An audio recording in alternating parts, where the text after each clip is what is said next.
Seçim öncelikle Batman'a, sonra tüm ülkemize, İslam alemine hayırlı sonuçlar getirsin inşallah. Seçimi kazasız belasız bir şekilde hak ettik.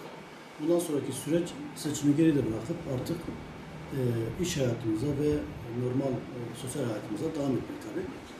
Burada da iş adamları olarak biz beklenti olarak sorunların bir an önce artık ele alınıp çözülmesi ve meşhur bildiğimiz bürokrasimizin artık geride kalması, o bürokrasinin yeni sistemle beraber minimize edilmesi ve yatırımlarla ilgili olan hem ilimiz için hem ülke genelindeki yatırımların daha da hızlanması için bu sistemin iyiliğinden bahsediliyordu zaten. Ki zaten biz de bunun için sisteme destek verdik. İnşallah bundan sonrası için hem ekonomik anlamda hem de sosyal hayatımıza farklılıklarını görürüz ve biz de iş adamı olarak hem memleketimize yatırım anlamında yatırımlarımızı yapmak için biz de elimizden geldiğince yatırımlarımızı yapmaya gayret edeceğiz. Tabii Batman'ımızın sorunlarını biliyoruz. OSB'deki yer sıkıntımız. Bunun artık inanın biz de söylemekten sıkıldık. Muhtemelen yöneticiler de duymaktan bıkmıştır ama bu işin çözülmesi için de bu sistemin ilaç olacağını düşünüyoruz. İnşallah kısa zamanda OSB'deki yer sorunu biter ve yatırımcılar için hazır yerler olur.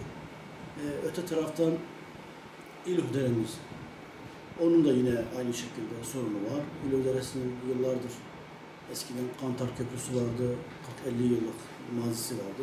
İluhdere'si de bir o kadar bir mazisi var. Onu da artık tarihe gömülmesini istiyoruz.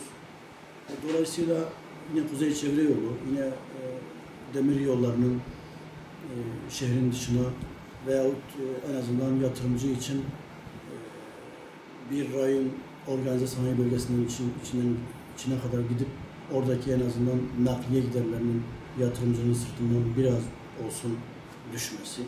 Yine Kuzey Çevre Yolu Batman'ı biraz bir nebze daha rahatlatacak bir çevre yolu bitti. Kuzey Çevre Yolu'nun olması. Yine Tıp Fakültesi, üniversite yolundaki Mardin'e bağlayacak Savur üzerinden olan yol, Başbakanımızın bir önceki mitinginde bir sözü vardı. İnşallah onu da hızlı bir şekilde yatırımların içine hükümetimiz alır.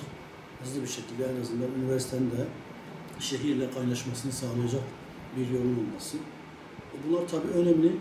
Yine hastane vardı, yine 500 yataklı hastane. Onun da bir an önce yapılması. Bir de Batman'ımızda bir vizyon olacak bir cami vardı. Cami ve külliye daha doğrusu.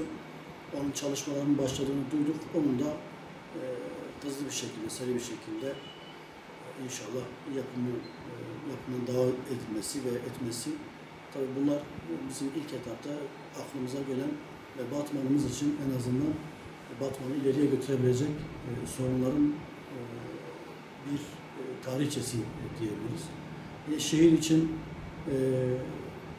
halkın sosyal anlamda hafta sonlarını geçirebileceği, ailelerin yine hafta sonlarını geçirebileceği mesire alanlarının gözden geçirilmesi, yapılması.